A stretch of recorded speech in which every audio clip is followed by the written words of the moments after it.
At the beginning of the story, we see a powerful man named Finnest and his sidekick, Andy. The two of them are deep in the forest, trying to capture a huge wild boar that's been destroying the villagers' crops. Everyone in the village is fed up with it, but Finnest, being brave, doesn't back down. He tells Andy, "Everyone calls me a hero. If I can't handle this boar, what will happen to my reputation?" He grabs his weapon and attacks the boar, but it doesn't do much. Andy joins in to help, but accidentally pokes the boar's nose, waking it up. Now the boar is angry and charges at Andy. Just in time, Finnest jumps in to block the attack, but the beast is too strong. It tosses Finnest into the air, and he lands right on top of it. Andy throws a rope toward Finnest, who quickly grabs it. As soon as he ties the rope around the boar's wings and horns, the beast becomes under his control. Finnest flies the boar straight back to the village.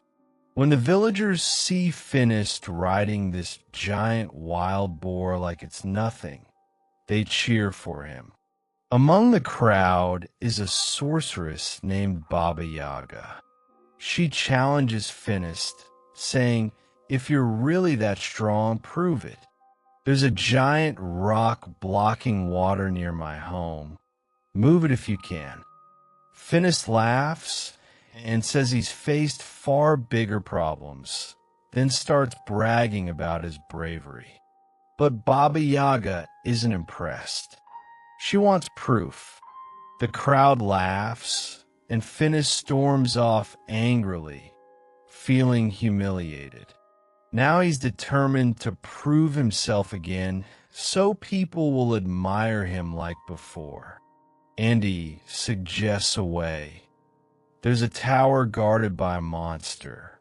They say a beautiful princess is locked inside.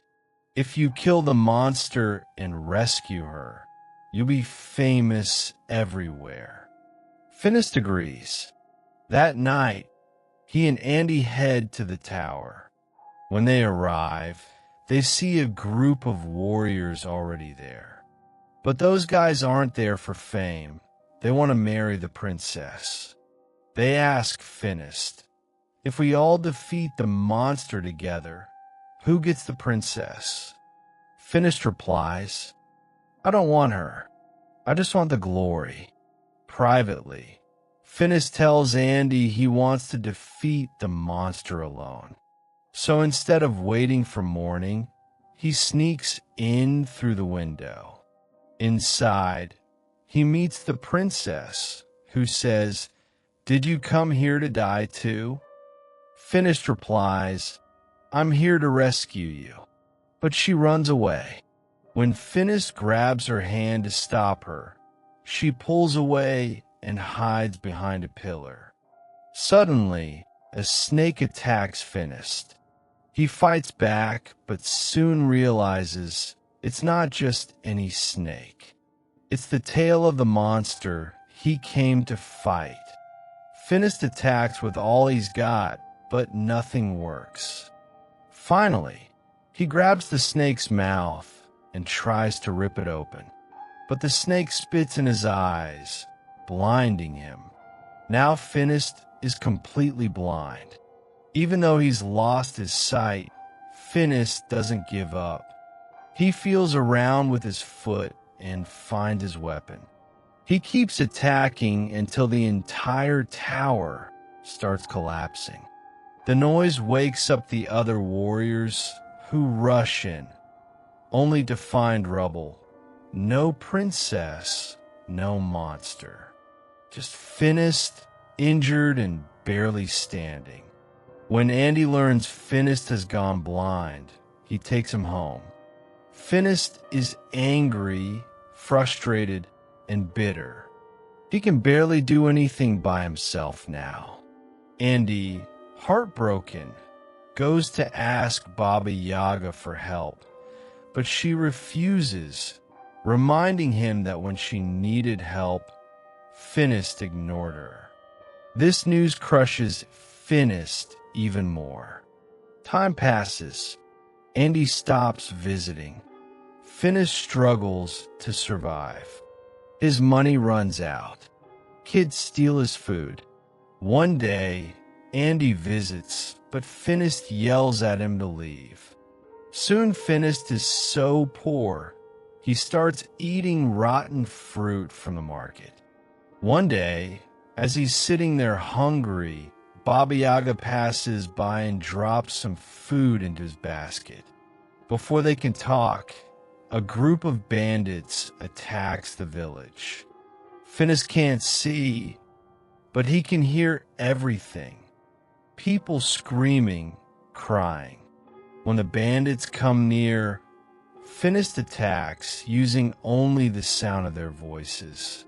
He fights 2 or 3 at once. One bandit throws a rope at him, but Finnest grabs it, pulls the bandit off his horse, and beats him. Eventually, they overpower Finnest and knock him out. He wakes up on a ship, his hands and neck tied to a wooden post. Baba Yaga, Andy, and many villagers are there too. Surprisingly, Andy is walking freely. When Baba Yaga asks why, he says, "I tricked them. I said I'm on their side and promised to spy on the villagers for them." Andy had stolen a golden lamp from the bandits. He plans to sell it for money, but he insists on going. The scientist doesn't want to risk his life, but Finnest says, "You helped me. Let me help you." So the scientist gives him a device that can trap the monster without killing it. That night, Baba Yaga sneaks into the lab to drink the anti-aging chemical, but gets caught. The scientist offers her a deal. Help capture the monster, and he'll give her a small dose. The next day, the group prepares to leave in a spaceship. The scientist teaches them how to fly it. Before leaving, he reminds them he wants a monster alive. Finnest now has a high-tech weapon with a special button. They fly off and soon reach the mountain. After searching for a while, Finnest finds the monster's tracks leading into a cave. He places the trapping machine outside and enters. He doesn't fight, he just lures the monster out. As he exits the cave, he hits his head on a tree and passes out. The monster steps outside, but before it can attack, Baba Yaga activates the trap. Chains shoot out, wrapping around the beast and pulling it in. When Finnest wakes up, they all begin their return journey. At night, Finnest hears a girl's voice from inside the trap and tries to open it. Baba Yaga stops him, warning it's dangerous. But he opens it anyway and finds it's the same princess from the tower. Baba Yaga realizes she is the monster. The princess explains she's under a curse. If any man touches her, she turns into a monster. But she doesn't hurt anyone unless they attack first. She just wants to live peacefully in the mountains, but humans won't let her. Meanwhile, the scientist steals a farmer's magical cat. Its body glows at night, helping people see. The farmer begs him not to, but the scientist uses his machine to steal the cat's magic and turns it into a chemical, storing it in his vault. Finnest and the princess fall in love, but Baba Yaga and Andy plan to take them both back to the scientist. From a distance, They watch the scientist extract magical powers from a giant bird, using it to power his robots. It turns out they're not science-powered. They run on stolen magic. Baba Yaga gets furious. She yells, "You're a fraud. Your robots run on magic. Your youth, your inventions. They're all stolen from innocent creatures." The scientist snaps. "Anyone who knows my secret must die." Baba Yaga and Andy run, freeing Finnest and the princess too. She reveals the scientist has been hunting her for a long time. He arrives with all his robots and tries to steal her powers as well. Finnest grabs her hand to trigger her transformation into a monster. She breaks free and escapes. They all run, but the scientist's robots chase them. Baba Yaga uses her magic to slow them down, throwing seeds that turn into giant watermelons. But the scientist unleashes his giant turtle robot. Finnest comes up with a plan: distract him, and I'll flip the turtle upside down. It won't be able to get up again. Baba Yaga distracts the robot, but it starts draining her powers. She begins aging rapidly. Finnest climbs the turtle, but the robot knocks off his glasses. He's blind again. Baba Yaga guides him with her voice. The monster princess joins the fight, terrifying the scientist. Finnest chains the turtle's neck and flips it. The spilled magical chemicals destroy the robot. The scientist tries to escape with his magic wings, but they fail. He falls into the chemicals and dies. Finnest collapses too. The princess finds him unconscious and cries. Her tear falls into his eye. Miraculously, he wakes up.